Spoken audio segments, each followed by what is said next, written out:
And I kindly request everyone to say sadhu to start. Sadhu, sadhu, sadhu, sadhu. Namo tassa bhagavato arahato samma sambuddhassa. Namo tassa bhagavato arahato samma sambuddhassa. Namo tassa bhagavato arahato samma sambuddhassa. Vedana bubbulupama sadhu sadhu sadhu. Dear friends, we are meeting again for this weekly mindfulness workshop. Today is 4th June. After 1.5 hours of walking and sitting practice, we take this session to have the listening supportive factor and the discussion supportive factor. We have selected the discourse called Pena Pindupama Sutta, or firm discourse, and in that discourse the Blessed One is dividing our physical and mental process, or in other words, the human beings or the living beings or any animal is divided into 5 main aspects. So the first one is Rupa, which is the physical process, and the next 4 are all relating to mental process. Vedana, or the feelings or the sensation, is the second one, which is the link between the physical and the mental process. And then you have perceptions, mental volitions, and the consciousness. So these are the 5 ingredients with which all the living beings are made of. So in other words, all these 5 ingredients have been very closely researched, inspected by the Blessed One, and he relates them to some similes. He says form is like fire, and he says here in this particular verse, I just took feelings or the sensation like water. So we started this section of sensation or section of feeling in the last week. Before that, we discussed the form. Now in the form, we try to learn, see how living beings and human beings are addicted, obsessed with the form, and what significance role is played by the form in the behavior of human beings and the living beings. And most of our decisions are based on physical things, based on materiality.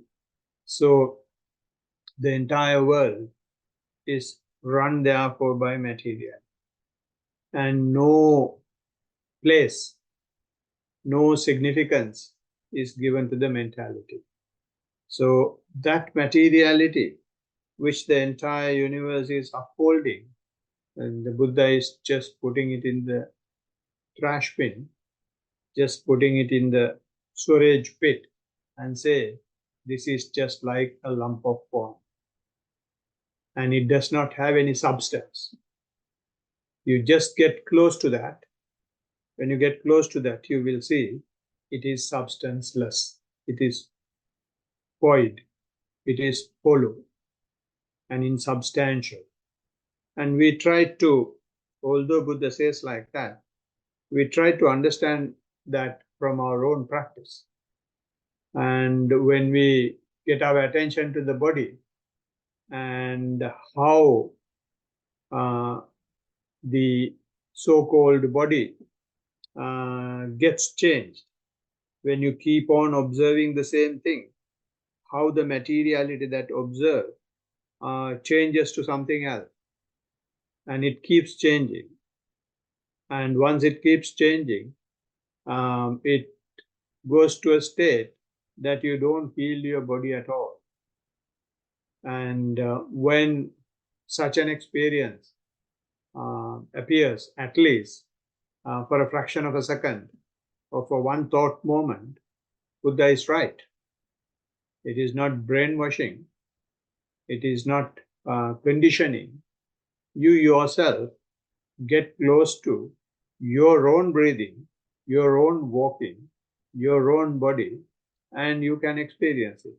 Then we can at least have some glimpse of this idea, this notion by the Blessed One that the form is void, hollow, and insubstantial.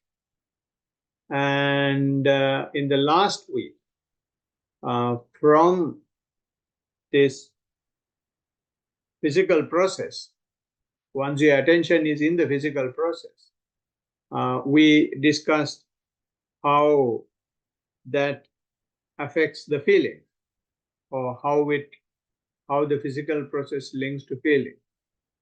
And in that also, what the Blessed One says is, to the bhikkhus, he says, suppose bhikkhus, that in autumn, when it is raining and big raindrops are falling, a water bubble arises and bursts on the surface of the water. A man with good eyesight inspect it, ponder it, carefully investigate it, and it would appear to him to be void, hollow, and insubstantial. It's talking about a falling water bubble. So to bhikkhu, whatever kind of feelings there is, whether past, future, or present, internal or external, gross or subtle, inferior, superior, far or near, a bhikkhu inspect, ponders, and carefully investigates it. It would appear to be void, hollow, and insubstantial. So this is what we try to understand.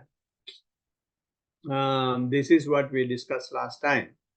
Although the Buddha is saying like this, we can see that the entire world is trying to maximize feeling, and we are again, we use this so-called form or the physical process or the body not for anything else, but to satisfy our feeling. Not just to satisfy our feeling, just maximize the feeling. It is not even optimization. It is the maximization is what the world is after. So in that process, we try to understand what is feeling. And in that, we show the relationship between the form and the feeling. What Buddha has said in one of the discourses, which is the Dart Sutta, the feelings is like having two arrows at the same place at the same time. When you take the form, form is finally is getting, when it gets to the basic elements, the final analysis of form is the natures of the form. The natures of the form are the elements. The elements are the earth elements, air elements, water elements, and the fire elements. And when we say this, when you say earth element, it is not soil. When we say fire element, it is not fire. when we say air element, it is not the wind. When we say the water element, it is not water. The characteristics of them are the elements. Earth elements will have the hard or soft, or the heavy or light. And water elements will have the cohesive nature and the flowing nature. And the fire element will have the heat as well as the cold. And the last one, which is the air element, will have the ability to hold and also ability to move, transport. So these natures of these elements are the final analysis of the form. And for these natures, sometimes we like, sometimes we dislike. So with that input from our mind to the natures of the form creates feeling. That is what the Dart Sutta says. To the same place at the same time, one dart is already there, which is knowing this nature. And to that place, you are giving a mental input. So therefore, there is a relationship between this form and the feeling. That feeling, something is considered as feeling only when you have your own interpretation, your own spices added onto it. And we discussed a few types of feelings, pleasant feelings and painful feelings, and neither painful nor pleasant feelings as well, which we will be discussing in detail in due course. And also another classification that we discussed was Samisa and Niramisa. Samisa means worldly, Niramisa means spiritual. So then we discussed about the significance of feeling. And few things what we mentioned was about significance of feeling. Buddha has said in Kimmulaka Sutta that upon what they converge, then they converge on feeling. So anything that happens, any phenomena that happen in the physical mental process, it should get reflected or it should get connected or joined or linked up only by feeling. So it may be worldly, it may be spiritual. How you will know is only from a feeling, only from the physical mental interaction, manifestation. So this is why we always say, keep the attention to the body, keep some link, connection with the physical process, because that is where, if at all something happens, you will feel it. And then it becomes something that is experienced. Otherwise, it may be something that you have just visualized, just you may have been daydreaming. So to avoid those dreaming situation, you should have your attention all the time to the body. That does not mean that you hang on to the body, but it's like, giving a message to the controlling tower every now and then. So you should have that controlling communication, constant communication with the controlling tower, which is our own body. And that is what the Buddha said to Rohitasa. Your entire universe is in the fathom-long body. So therefore, keep an eye on it and keep your attention to that. And the very same thing the Blessed One is saying, having the body as the focal point, keep the mindfulness to the fore. So therefore, it is very important that we have this link between the body and the mind, and be aware that anything either worldly or spiritual is reflected on the body, and that is what is mentioned in the Kimmulaka Sutta. on what the phenomena converge, it is on the feeling. And then we try to understand the significance of this. That is where we stopped. So far as the dependent origination is concerned, Paticcasamuppada is concerned. And in Paticcasamuppada, we discussed last time how sensation arises and what sensation leads to. Sensation is arising because of contact, and the contact leads to sensation. Sensation leads to desire or the craving. So we stopped that there last time. So we will be taking this further today with few examples, from our own practice. So as you know, we are trying to understand mindfulness or practice mindfulness using sitting and walking technique.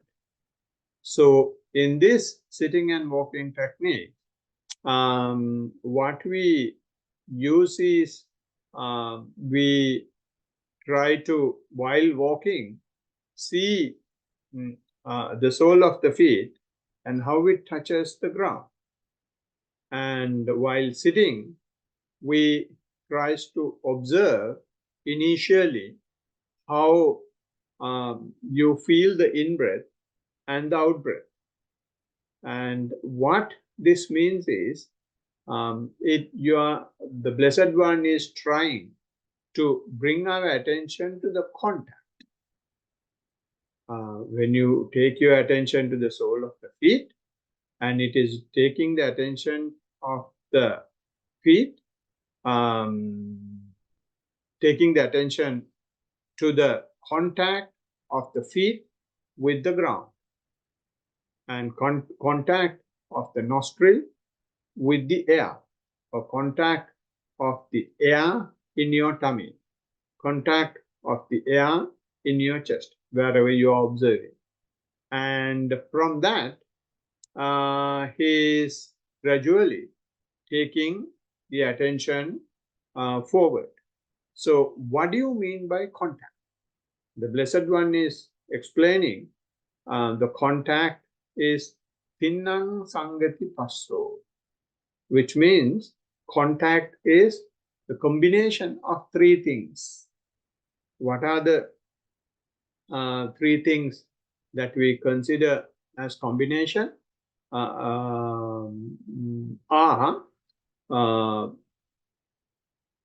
Is taking the physical process, entire physical process, as well as the mind, and he's saying this is how the contact is happening.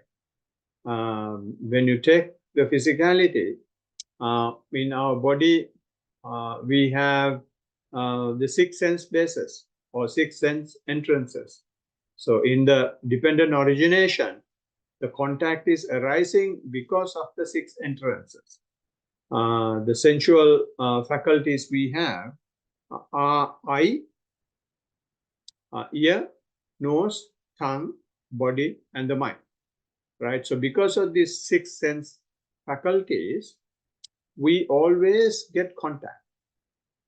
And how you get contact is each of these faculty is having its own object. I will not go for sounds. I will not go for taste. I will not go for aromas. I will not go for bodily contacts. I will not think. I will have only one job, to see form, right? Shapes and colors. That is what you mean by forms. That is how I will get something. So, and with that contact, so you have on one hand the internal faculty, which is our 6 sense faculties, and on the other hand, there is an external faculty. So it says Tinnang Sangati Passo, the combination of 3 things. So of these 3 things, 2 are the internal faculties and the external faculties. And the third one is when the connection between the two, which we call consciousness, right? So when you take the eye faculty, just see what you will, if your eye is open, and to your eye, there will have so many things that you can see in front of you. But your eye may be exactly on one thing. So although there are so many things that the eye can get hooked up with, eye is not taking any of those things. Eye has taken only one. So therefore, if you take that particular one, as soon as you take that particular one, then the eye consciousness arises. Until such time you take an object, eye consciousness will not arise. So when you have an external object and internal object connected, eye consciousness arises, and then that completes the three components that are necessary for the contact, and that combination is the contact. So tinnang sangati passo means that. So when this contact is there, when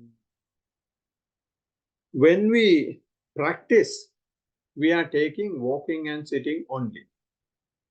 When we take walking and sitting, one may ask the question, when if we want to bring our attention, if we want to bring our wandering mind, if we want to bring the mind from the past and the future, and if you want to bring the mind from the other places to ourselves, then we have 5 sense bases to which we can bring it.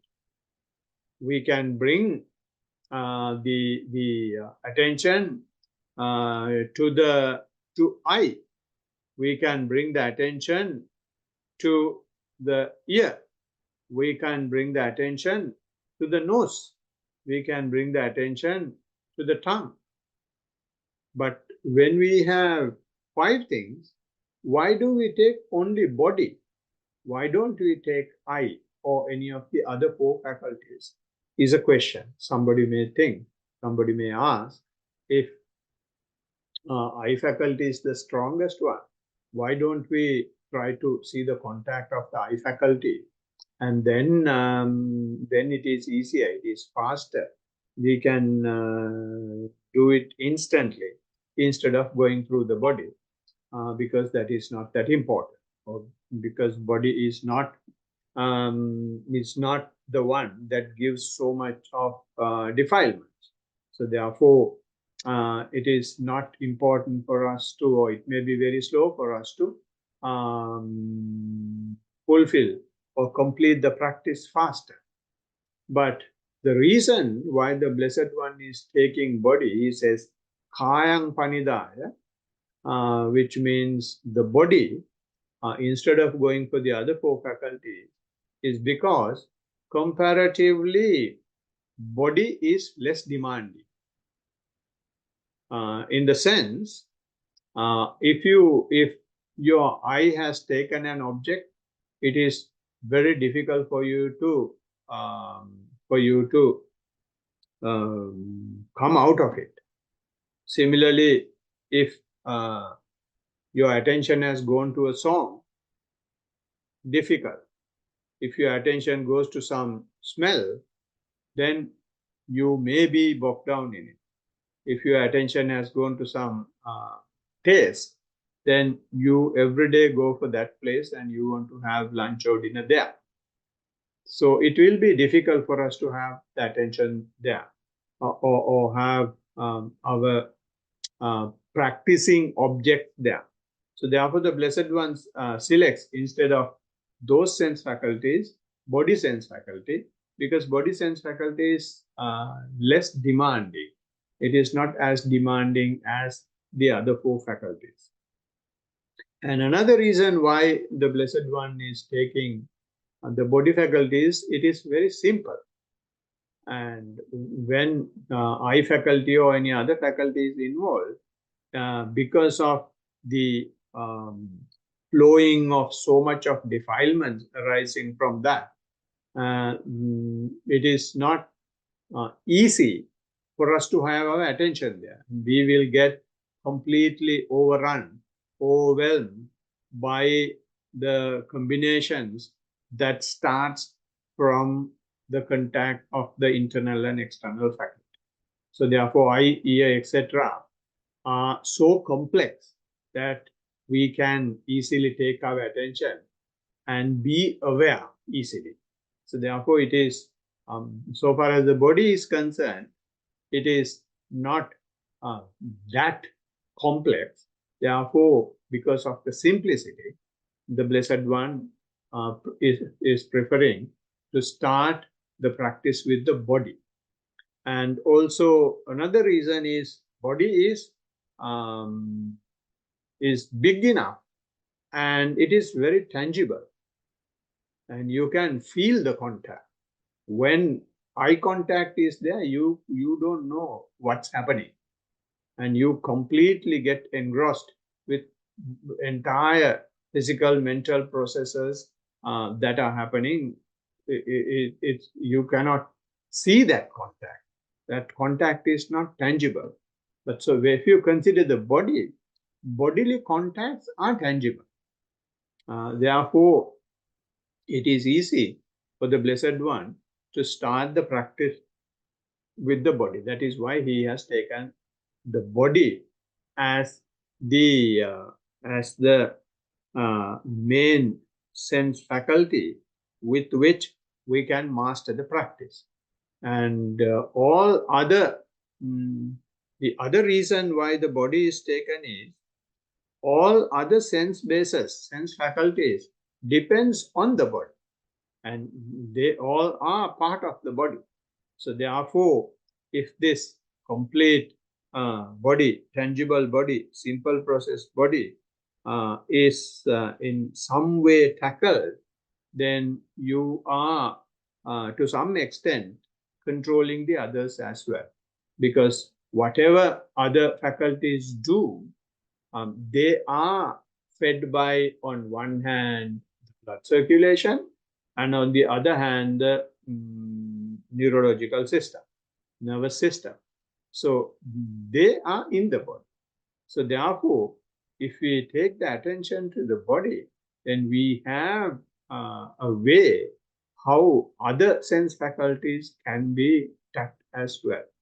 So therefore, the Blessed One has taken the body to understand the contact, and thereby the sensation and or the feelings, and from there how the craving arises. So what we do is we use, as I mentioned earlier, walking and sitting to learn the practice, to master walking, to master the form, and then through that to get into the feeling. So when we take walking, how do we go to sensations from walking and sitting is very important. How we just spoke about the contact. When you walk, sole touching the ground is the contact, and releasing from the ground, you are losing the contact. So the contact is complete. So the first aspect is there. Similarly, sitting, as I mentioned earlier again, it's the contact of your air in the nostrils or the chest or in the tummy. So when this contact happens, how does it go to sensations is the next thing. So it happens initially for the beginners. While walking, we tell them initially to see how you place the foot. And when we say how you place the foot, and they will be saying, okay, when I walk, it is not necessary for all of you to do this once again, because you have been doing this for some time, and this may not be relevant. But I'm talking about a beginner. For a beginner, when you place the foot, he will say, okay, I have observed how the foot is placed. The heel goes down, and then the arch area, the edge of the arch will contact the earth or the floor, and then the pillow, and then the fingers. And then he will say, when I'm lifting also, I'm lifting in the same way.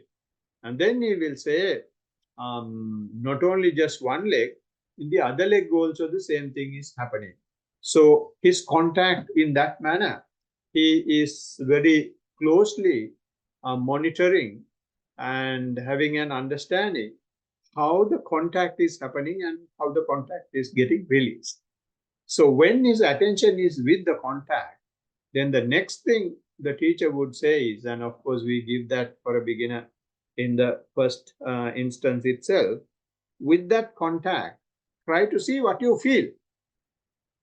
If you are walking on the gravel path, how you feel the gravel. If you are walking on a sandy path, how you feel. And if you're walking on a Hoya mat or a carpet, how you feel while placing as well as while lifting. Or if you are walking on tiles or on a cold surface, how you feel. If you're walking on grass, how you feel, etc. So people will be saying many things. When I'm walking on the tiles, I feel the coldness. When I'm walking on the gravel, I feel hardness as well as it is hurting. And some people will say warmth if it is a dry place or sunny place. And like that, they will be observing not only the contact now, since the contact is there, now they can see what actually they feel as well. So that is the initial introduction to the feeling. But when the practice is going on, and similarly we say the same thing initially for the sitting as well.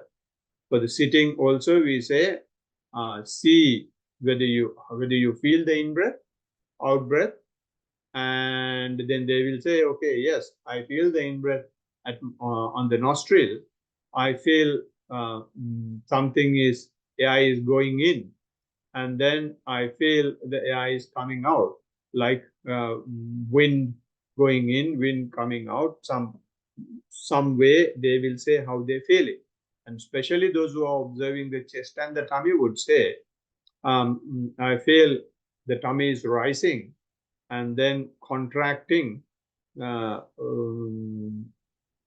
while exhalation is happening. So once this is said, we will ask them to see what you actually feel. Then those who are observing the nostril will say, okay, the cold air is going in and slightly warmer air is coming out. Or they might say, when the wind is going, it is a bit rough, but when it is coming out, it is not as rough as when it is going in. Those who are observing the abdomen will say, when the expansion is happening, you feel the roughness or the toughness of the tummy, and when it is contracting, you feel that the tummy is going in, and deflation will be felt. So like that, they will be giving some sort of a feeling initially when they are introduced to feelings after observing the contact or while observing the contact. And when the practice is progressing, this will go further. And once the attention is taken to the body, say for example, I'm taking walking again. When your attention is on the sole of the feet, and if you say that you feel the coldness on the sole of the feet, we will ask them to observe whether you feel the coldness only on the sole of the feet. Do you feel it inside as well? Do you feel it on the upper foot as well? Do you feel this coldness in the ankle?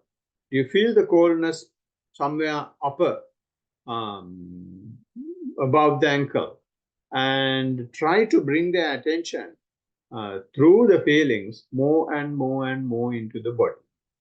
And similarly in sitting, we, after observing the coldness on the warmth, etc., they are more attentive now to the feeling. So when they are more attentive to the feeling, they start feeling the body more.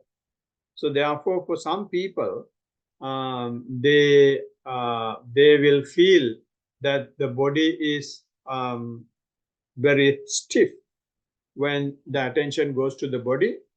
Anapanasati Sutta or the Respiration Sutta says, breathing in and breathing out Sutta says that initially you will have long breath, and after observing for some time, you may observe that the breath is getting subtler. And breath is getting subtler means your attention is more in the body, because you are observing not a gross thing now, something very fine. So to observe the finer thing, your attention should also be finer.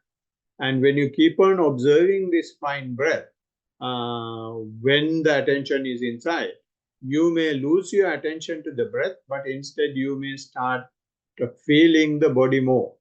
So when you feel the body more, your attention is in the body, and you may be feeling warmth of the body. You may feeling the coldness of the body. You may feel the swaying nature of the body, and you may feel the vibrating nature of the body. You may feel stiffness of the body. You may feel the lightness of the body. So it is these things, for some people, they continue to observe these things. And for some people, it may be one thing one day and another thing on another day. It keeps changing, and there is no pattern. It is not necessary to have a pattern. So simply what I want to say is, when you bring the attention from the initial feeling, and when the attention goes into the body, you start feeling these natures more. Feeling these natures more means feeling the nature of the basic elements more. Those are the things that I just mentioned. The coolness, toughness, lightness, etc. So they are not, you feel these things, although I use the word feel, they are not the feelings. They are the base nature of the basic element. When you have this basic element, how it becomes a feeling is because you will have, for certain natures you will like, some other natures you will not like. So if you feel, when the attention goes into the body, and if you feel that the body is so hard, sometimes you may feel that like that, then you may not like that. But if you feel your body is so calm, so serene, so subtle, and floating like, very light, then you will be very much fond of it, because it is not as rough. But for some people, lightness, they may not like lightness. They may like the hardness of the body. And for some people, if they have the feeling of the warmth, they will not like the warmth. They may like the coldness. And for some people, they will not like coldness. They may like the warmth. So for the same person, depending on different other scenarios, they may have different attitude towards this natures of the elements. So that attitude is what is leading to sensation. Not just having the element. Elements are there everywhere. The element is not having any liking or disliking towards it. Elements are there even in trees, even in rocks. even in anything that you are sitting or that you are seeing, right? But those elements are not having any feelings. The feeling is an input from our mind. It is an attitude that we have towards these natures of the basic element. So that leads to sensation. So you have the contact, you have, Blessed One is taking our attention to the initial feelings, and from the initial feelings, when you go more and more and more into the body, you go to the basic layers of the physical process, which is the nature of the elements. And at the nature of the elements, you have the subtle layers of the sensation and subtle layers of the liking and disliking. And that liking and disliking is what is creating the sensation.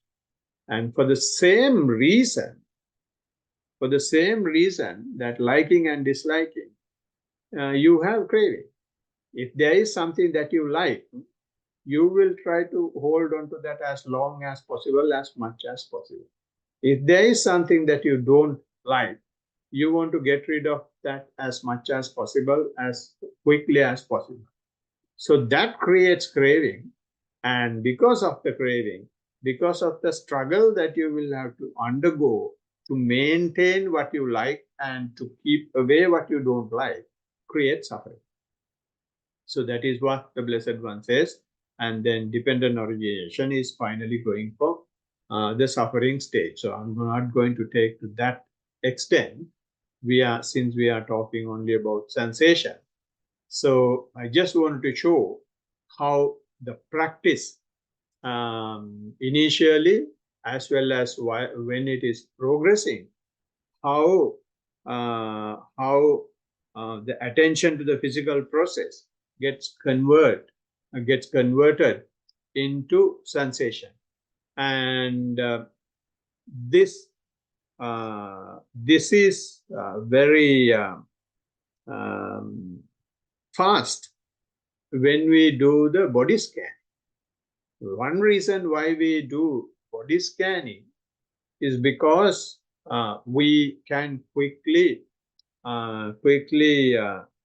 get into the body, and then you will start feeling the sensation, because we had never taken our attention to the body.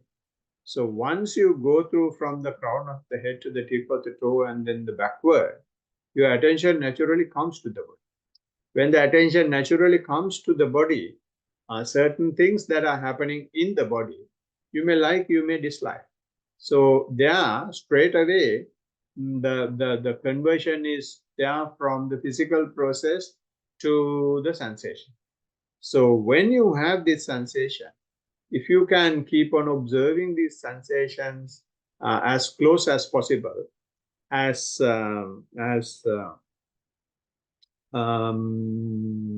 finely as possible, you will see more and more information of the sensation. So initially you may feel like a tingling sensation or worms crawling on the face, or ants crawling on the face, things like that. But after sometimes it may go to a stage of feeling electric shocks or lightning, and then you may start feeling appearance of goosebumps, etc., which means now your attention is in the body, sensations, you are feeling the sensation, and then you keep on observing them. And that observation is a step forward from the physical process to the mental process. So when this happens, clear comprehension, it is not just now mindfulness. When you move from the physical process to the mental process or to the sensation, what it simply says is you are keeping the attention to the fore. You are keeping the mindfulness to the fore. Unless you keep the mindfulness to the fore, you will not be able to observe these things. If you always want to have the attention to the breath, when the breath gets subtle, you will again make it gross and you will keep on observing the breath. And if you keep on doing that, it becomes just going round and round, and it will not allow you to go into deeper layers of the physical process, will not therefore allow you to go to the deeper layers of the mental process. So in order to go to the deeper layer of the physical and mental process, you not only have mindfulness, you have to keep the mindfulness to the fore. So when the attention through the physical process comes to the body, then you allow the mindfulness to keep rolling even when your main object is changing. And therefore, it is changing constantly, and it has gone to a state where you have not experienced in the past, but you still keep on observing. When you keep on observing the sensation in this manner,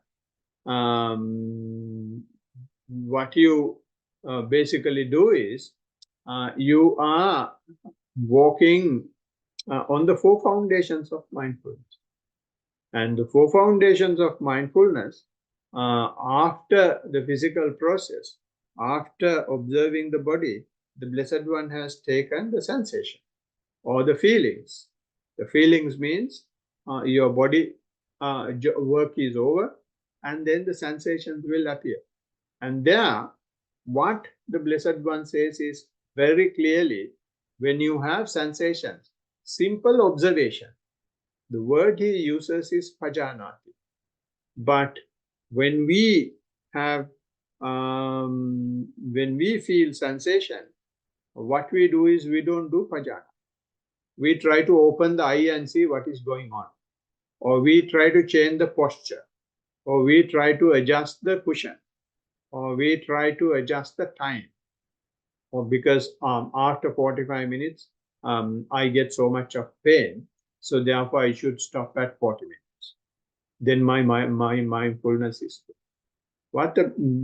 All these things, anything that we do when we get to sensation is not what Buddha said. What Buddha said is, whether it's a painful feeling, whether it's a pleasant feeling, whether it's a neither painful nor pleasant feeling, you simply keep observing. Just be aware, is what he says. But our mind very rarely allows that to happen. And when you observe, it is not just the pain. I'm taking the unpleasant feeling. That is what a lot of people report. When you have unpleasant feeling, most of us will observe the unpleasant feeling, assuming that it will be over, assuming that it will subside. And because of that assumption, because of that expectation, it will never subside. And even if it subsides, it will come up in three or four fold after that. It gets aggravated because of the expectation. But when we observe a painful feeling, we will have to simply observe, because it is I now, because it is happening now, because it is here. So I'm simply accepting myself. To accept myself, I just get as close as possible. And the Blessed One says, inspect it. Blessed One says, ponder it. And there is one more word he's using. By researching, by checking that manner, you will be able to see what happens to the sensation.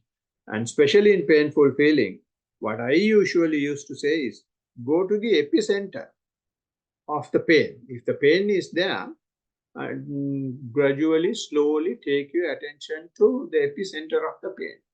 And if you go to the epicenter of the pain, a lot of people have told me that when you go there and the pain pops up from somewhere else, if you have it in the knee, and it gradually disappears and it comes up from somewhere.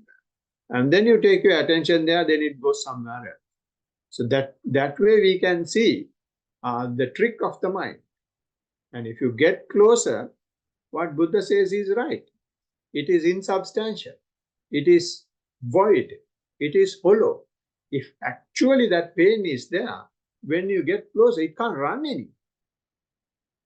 It is running simply because we are having some aversion towards what is going on, aversion towards the nature of the elements. And elements are there everywhere. So when your attention is one place, mind gradually goes on to the other, and the entire world is therefore based on this hatred. Right? We have so many pills, and they call them painkillers. And we don't kill the pain, we kill ourselves with that, because we are hating ourselves.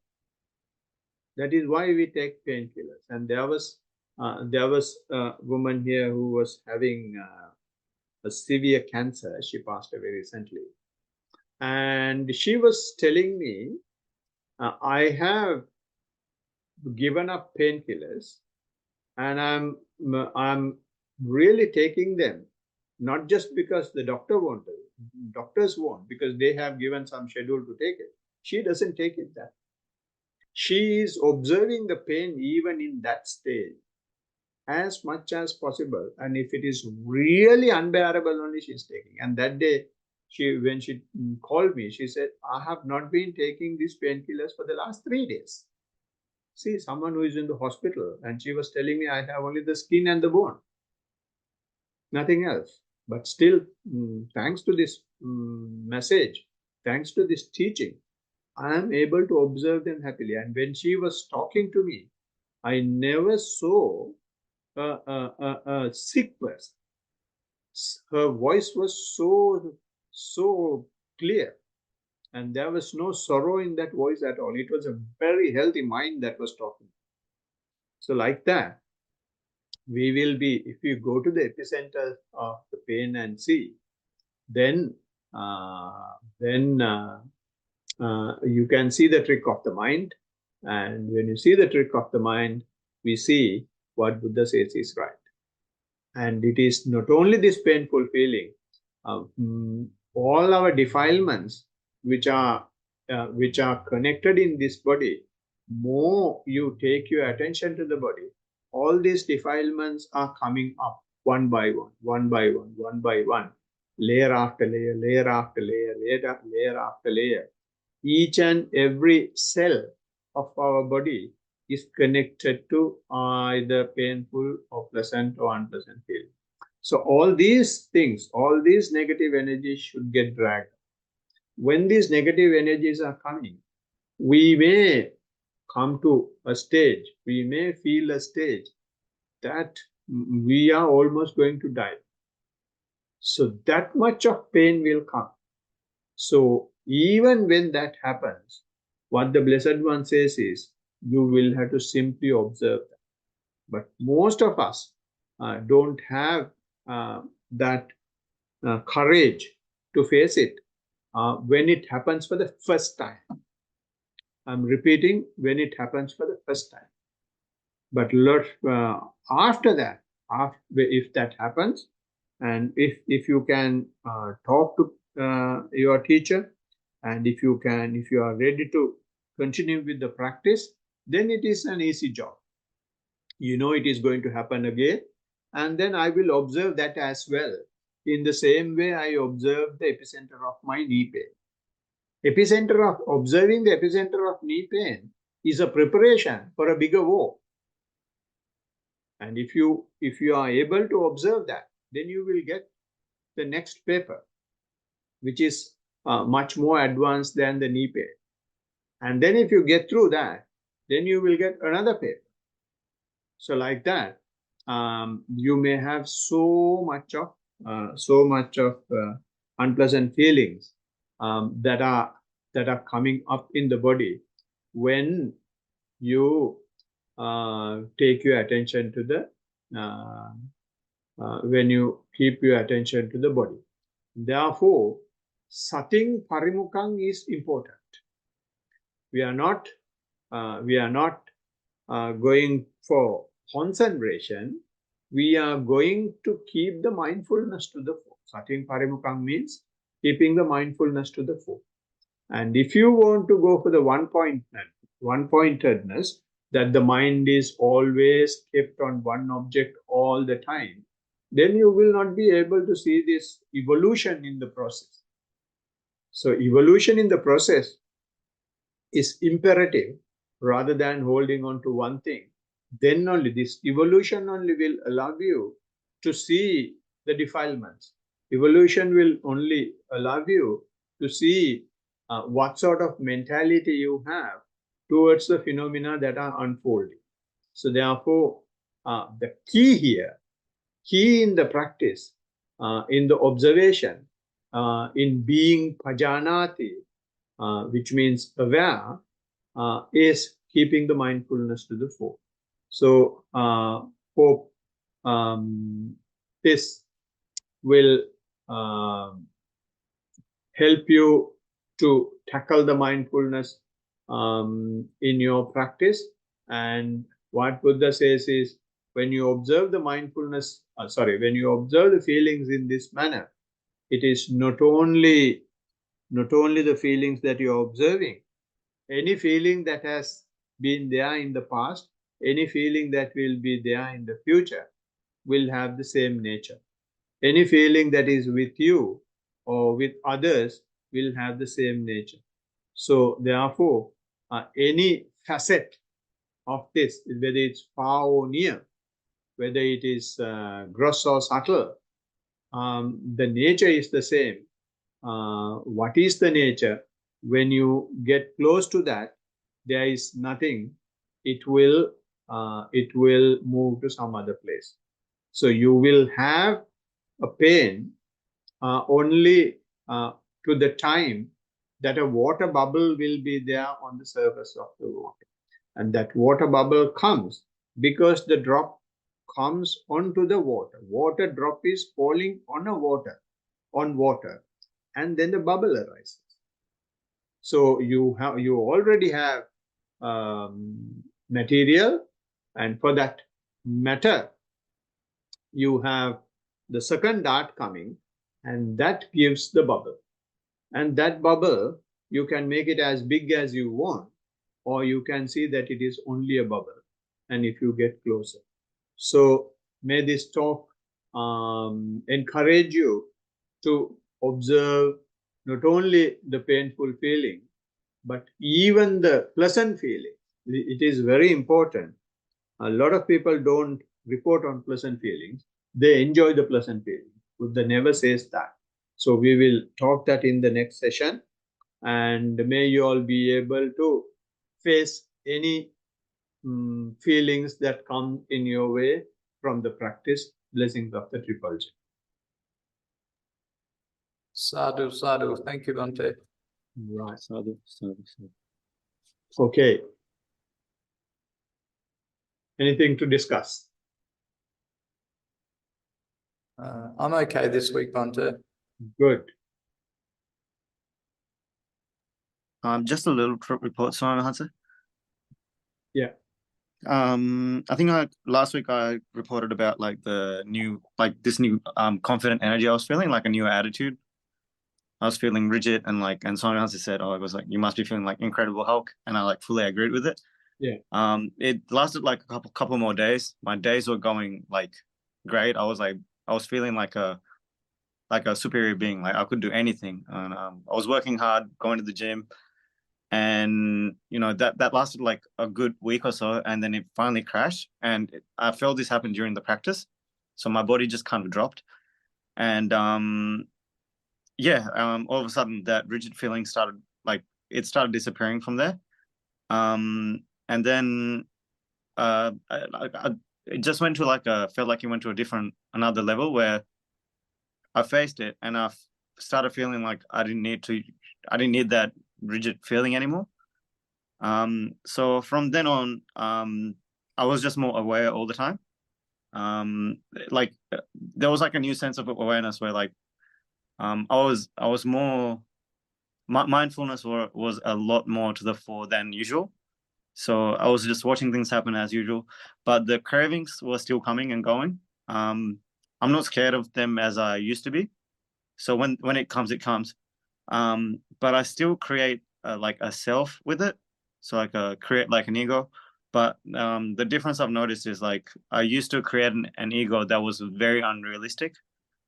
So it wouldn't make sense. But now when it happens, that self is a bit more realistic than it used to be. So so when it happens, it happens. And I try to be aware as much as I can when it happens, when the craving happens. But like I try not to be as scared as I used to be of it at the same time. So when it happens, I just let it come. But yeah, that's about it. Yeah. Yeah, and you said about creating self. Yeah. And two scenarios of that. I really didn't get that. So the creating self part, Mhm. prior to actually doing the practice, Mhm. I was creating a self. You know, I was reading things on Google. It was to do with creation and stuff, and you know, I was relating things to other like Okay. Makes creation sense. based So scenarios. yeah, So so I you are was imagining again. things like I was imagining things like, you know, Odin, Zeus, and all those like superior gods and stuff. Yeah, And I was like, oh, I need to be on that. I gotta be on that level, kind of thing. yeah, So I was like, yeah, it was very comparative. But whereas now, I'm aware that it's like I'm aware of like what's happening in my body right. in like a more realistic way. Yeah. Yeah. So in other words, you still the ego feeling is there. Yeah. You are able to observe it rather than being obsessed with it. Yeah, pretty much. Yeah, I have a bit more control of it. Yeah. Yeah. I did notice when as soon as the rigid feeling, yeah, that's right. Like when the rigid feeling was there, like during my practice, I kind of went underneath and tried to observe it. Yeah. And there was this energy of like it was like thrill seeking. That was like the best way to define it. It's like it just wanted more thrills. It just wanted more excitement. And this energy was like coming out of me, and I just kept looking at that, and the more I looked at it, the more it kind of went away. Yeah. So that was I could kind of tell that was where the craving was coming from. And Okay. yeah, and there was like more voices of, you know, like the voices going, oh my god, like my friends know about this, everyone knows about this, all these kind of like voices that like creates that craving. Yeah. So like the more I looked at it, like the more it kind of like reduced over time. Yeah. Yeah. So what happens is when you observe these things, those voices are the deeper layers of the mind. Yeah. So when you have that contact, this is what we call craving. And the process of the craving we can see. So and so will do, so and so will see, so and so will like it. And I can go up to so and so level, and all sorts of ideas will be coming. Yeah. That is the process of craving. So seeing that is the way out. And earlier they were happening and we were identifying with them. Now we are separated from them, and therefore we can see the actual genuine nature of the mind. So I don't say it is ego. If it is ego, you identify yourself with it. Now you are moving away from it. When you move away from it, it is not ego. Since it is not ego, you can see ego, right? So and when you see ego, it is a proof that ego is depreciating. Okay. If ego is there, you can't see ego. You will be part of it. So yeah, and you said the rigid once the rigidness subsides, your body drops. Yeah. Yeah, that is because our mind is used to the extremes. Either it will be so rigid, or it will completely drop to the other end. So these are the two extremes that we will be moving. Yeah. Either it will be energized, fully energized, or it will be completely gone.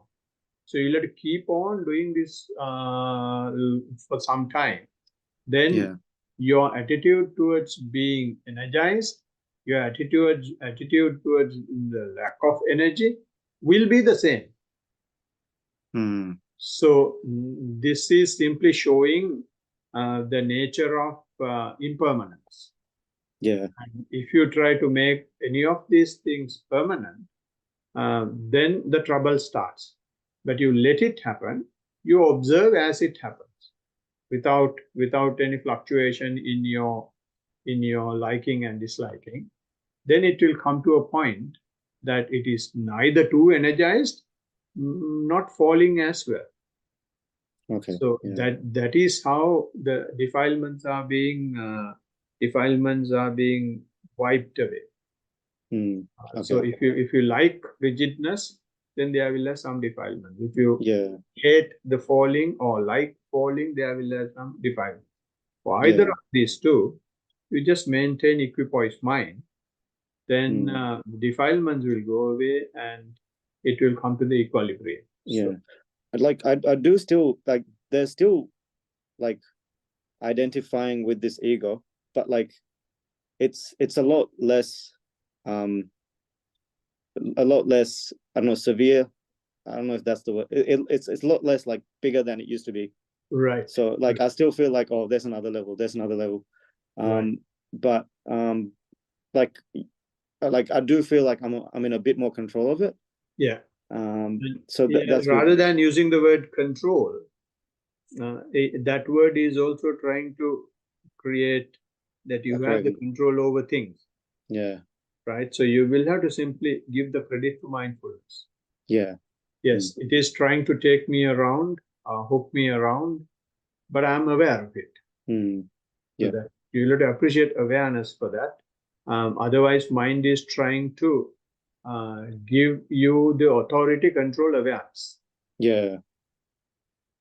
I think at the retreat, someone wants to said something like, it should be like glue sticking to a paper, like where it sticks and comes off again easily. Yeah. Is that kind of like where it's going? I didn't get that simile. When Swami once mentioned like the rupa loka and like how people can get stuck in those things. Yeah. Swami once mentioned it should be something like where a glue sticks onto your Paper. hand or paper, yeah, and you have to be able to unglue and glue it back, that kind of thing. I don't know under what circumstances he mentioned that. How rupa loka. It was actually you, Swami answer. I think maybe I got the wrong message. I don't know.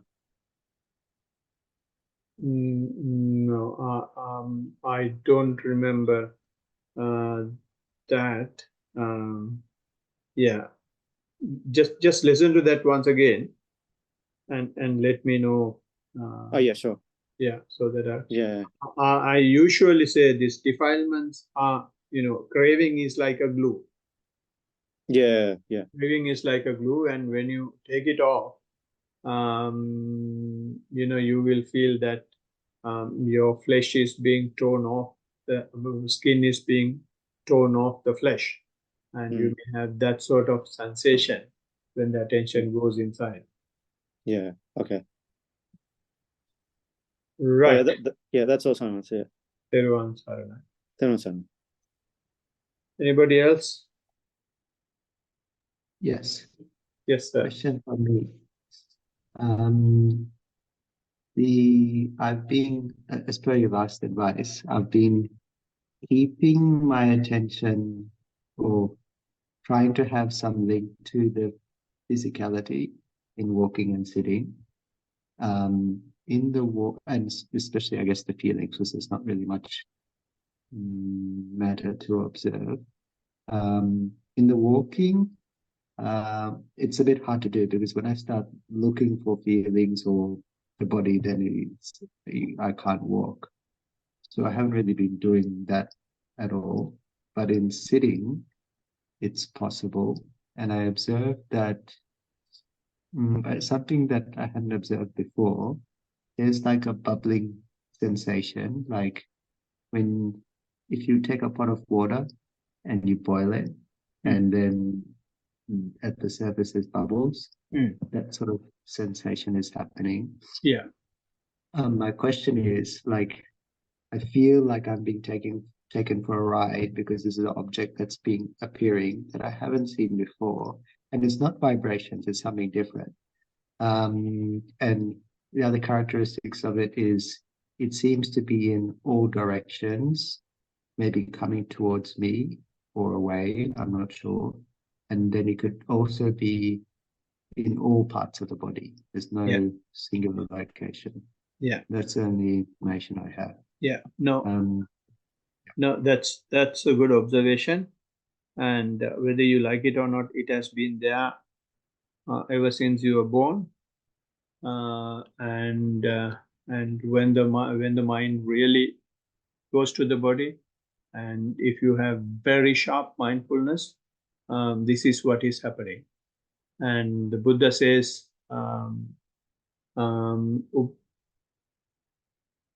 Samudaya Dhammanupassīvā viharati, Vaya Dhammanupassīvā viharati, Samudaya Vaya Dhammanupassīvā viharati. Which means you feel like an analog TV. It's just appearing and disappearing. When it happens, just let it happen and keep perfect mindfulness to it, and it will see what happens. See what happens. It's when the attention. This is why the Blessed One says, form is like a lump of fun. If the mind is going to the body, this is how you see it. And it's when you do it more and more, it will go to deeper layers of the body, and more defilements will be pulled out. So keep on observing as close as possible. And of course, you can't have this clarity in walking, but you don't try to be observing the body all the time while walking. When I say keeping the body as the focal point, what it means is we can't have our attention all the time to the body. Initially, for a beginner, yes, it is possible. But when you progress on the path, it goes to the final layers of the mind. When it goes to the final layers of the mind, and when you observe the final layers of the mind, then immediately with that observation, if you can see what happens in the body, then that's a good link. That is what I mean, keeping the body as the focal point. It does not mean that you will have to have your attention all the time to the body. You keep observing. If, say, for example, as Tanuka said, some interpretation is going on in the mind. So we don't keep the attention to the body. We just keep the attention to the interpretation which is going on the mind. And after some time, you feel that the strength of the interpretation, strength of the internal chatter is subsiding. So when it subsides, you know that the mindfulness has worked. So when the mindfulness has worked in this manner, since it is not so strong, now you can see how this subsiding internal chatter affecting your body. So that is how you should have the relationship with the body, not that you keep your attention all the time to the body and ignore the mental processes that are taking place. No, and when it goes to the mental process, it is so fast and we can't keep the attention to the body. So we just let the hook to the body go away. But as soon as we feel that we are we are mindful of the mental process, then once it is subsiding, then you bring the attention to the body. Make sense? Yes, I have one question. Yeah. In the sitting, I like the explanation of walking, thank you. In sitting, like I can actively look for this bubbling thing. Sorry, I didn't Awaken. get you. In sitting? In sitting, I can actively look for this bubbling thing, Mhm. or I can just continue what I do and it may or may not appear. Yeah. Like I do have a choice, and what should I do? It is you. What do you mean actively you can see? If I look for it, then it's highly likely to appear. Yeah. Don't look for it. Okay. Just go with the normal process. And mainly, if you do 1 or 2 body scans, that will be a good start. And then if it appears, you observe. Yes, actually, that was a good question. I didn't know if I should, because I think body scanning would pick this up as well. Yeah. But then I didn't know if I was going backwards by like, redoing things again. No, So it's okay no. to do a body scan? Yeah, you're okay to do body scan. And it's just the start. It's just the start. We do a body scan, and then if it appears, it appears. Otherwise, whatever. All right, good. All right. Okay. Teruvan Saranai. So, since there are no other questions, we will chant. Who chanted last time? I think it was me last time, so Right. So, do you want to chant Chatu? Yeah, okay. Yeah. Oh, we didn't worship the Blessed One this time. Okay. So, we can transfer the merits now to conclude the session. Can I kindly request Chatu to go ahead, please? All right, hold on. Let me find it. I don't know where. No, I have shared. I will share the screen. Okay. All right. I thought I have.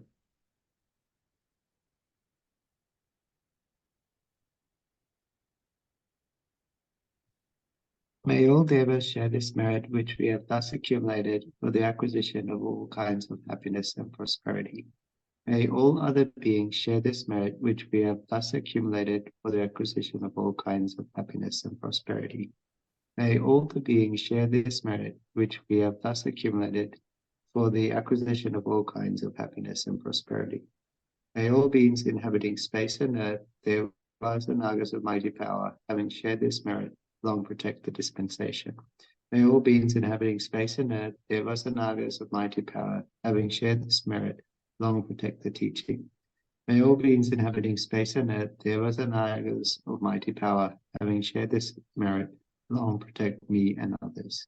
If by deed, speech, or thought, heedlessly I have done any wrong, forgive, O Master, O Victor, greatly wise. If by deed, speech, or thought, heedlessly I have done any wrong, forgive, O Dhamma, to be seen here and now, timeless.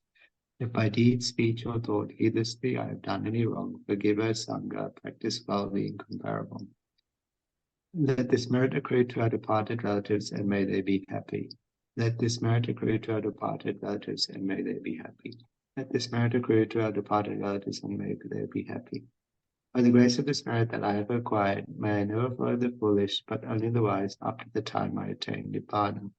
By the grace of this merit that I have acquired, may I never follow the foolish, but only the wise, up to the time I attain Nibbana. By the grace of this merit that I have acquired, may I never follow the foolish, but only the wise, up to the time I attain Nibbana. Sadhu, sadhu. Teruvan Saranai, everybody. Everyone, Thank you very much. Thank you very much. Teruvan Saranai.